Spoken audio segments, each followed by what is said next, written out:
We all say we don't have enough time. We say tomorrow, we say later, we say when things slow down, when life gets easier, when we finally feel ready. But time does not wait for us to be ready. It moves whether we use it or not. And once it's gone, it never comes back.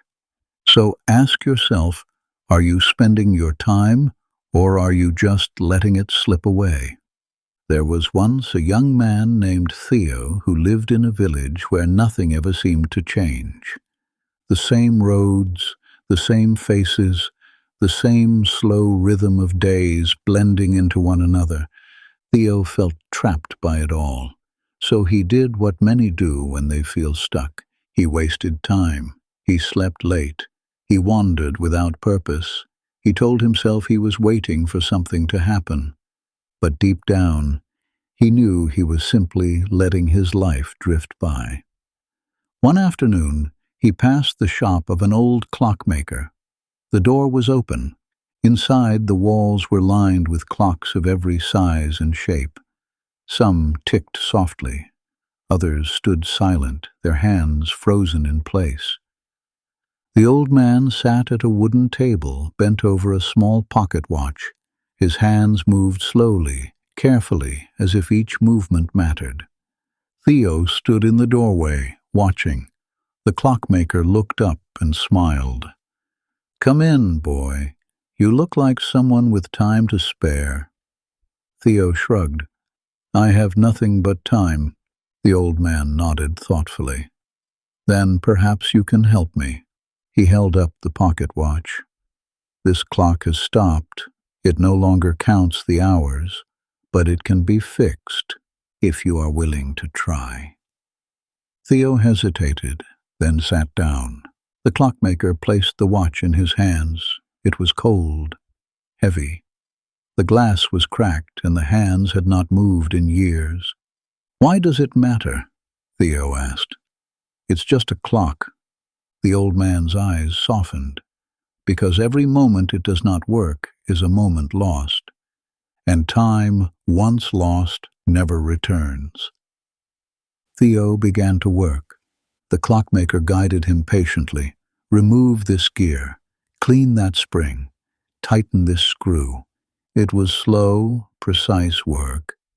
Theo's hands were clumsy at first. He wanted to rush, but the clockmaker stopped him each time. "Not like that, boy. Every piece matters. If you miss one, the whole thing fails." Hours passed. Theo did not notice. He was focused now, careful. And then, finally, he placed the last piece into place. The old man wound the watch gently, and it began to tick. Theo stared at it, mesmerized. The sound was quiet, steady, alive. Each tick was a moment passing, each second a piece of life moving forward. The clockmaker set the watch down and looked at Theo. "You spent hours fixing this. You were patient, you were present, you gave it your time, and now it works again. But tell me, how much of your own life have you left broken? How many hours have you let slip by, unwound and unused?" Theo felt something crack open inside him. He had wasted so much time, days, weeks, years, waiting for something to begin.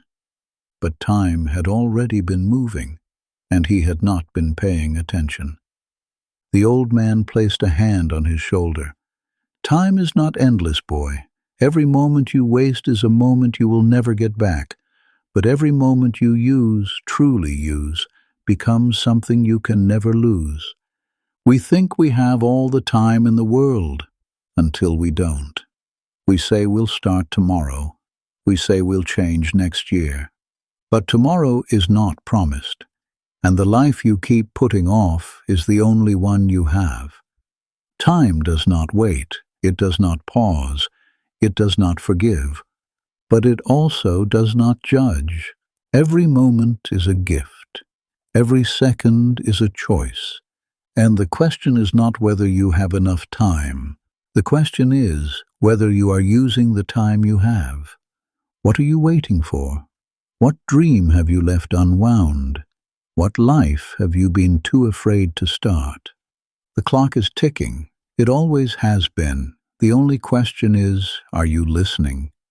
Time is ticking for all of us. What's one thing you'll stop putting off, starting today?